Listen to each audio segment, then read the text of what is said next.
கடலூர் மாவட்டம் வேப்பூர் அருகே உள்ள அரியநாச்சி கிராமத்தில் வயலில் வேலை செய்து கொண்டிருக்கும் பொழுது மின்னல் தாக்கி 4 பெண்கள் உயிரிழந்தனர்.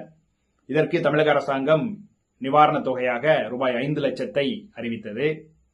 குடிச்சா செத்து போயிருவோம் அப்படின்னு கண்டிப்பா தெரிஞ்சு வாலண்டரியா வம்புக்கும் வீம்புக்கும் போய் கள்ளசாராயம் குடிச்சு செத்தவங்களுக்கு 10 லட்சம் ரூபாய் அறிவித்தது இந்த தமிழக அரசாங்கம். நடிகரை போய் வேடிக்கை தான் பார்க்க போறான், அதுல கூட்ட நெரிசல்ல சிக்கி இறந்துடுறாங்க.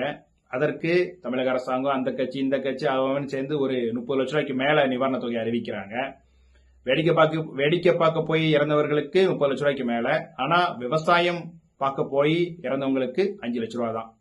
இந்த நிவாரணத் தொகையை அரசாங்கம் எப்படி நிர்ணயம் செய்யுது அப்படிங்கிறது எனக்கு புரிஞ்சிக்கவே முடியல. விவசாயிகள் மீது அக்கறை கொண்டு இந்த அரசாங்கம் செயல்பட வேண்டும், நிவாரணத் தொகையை அறிவிக்க வேண்டும். இன்னும் கொஞ்ச நாள் என்ன ஆகும், இப்ப இந்த பிக் பாஸ்னு ஒரு கேவலமான ஒரு நிகழ்ச்சி போயிட்டு இருக்கு. இந்த நிகழ்ச்சியை டிவில அவ்வளவு பேர் பார்த்துட்டு இருக்காங்க. பார்த்துட்டு இருக்கும்போது ஐயோ அப்படின்னு அந்த அதிர்ச்சியில இறந்துட்டாங்க அப்படின்னா இந்த அரசாங்கமும் அந்த நிகழ்ச்சிக்காரனும் சேர்ந்து கண்டிப்பா ஒரு 50 லட்சம் ரூபாய் இல்ல 1 கோடி ரூபாய் கூட இழப்பீடு கொடுப்பாங்க போல. அந்த மாதிரியான ஒரு சூழ்நிலை தான் நம்ம எல்லாம் வாழ்ந்துகிட்டு இருக்கோம்.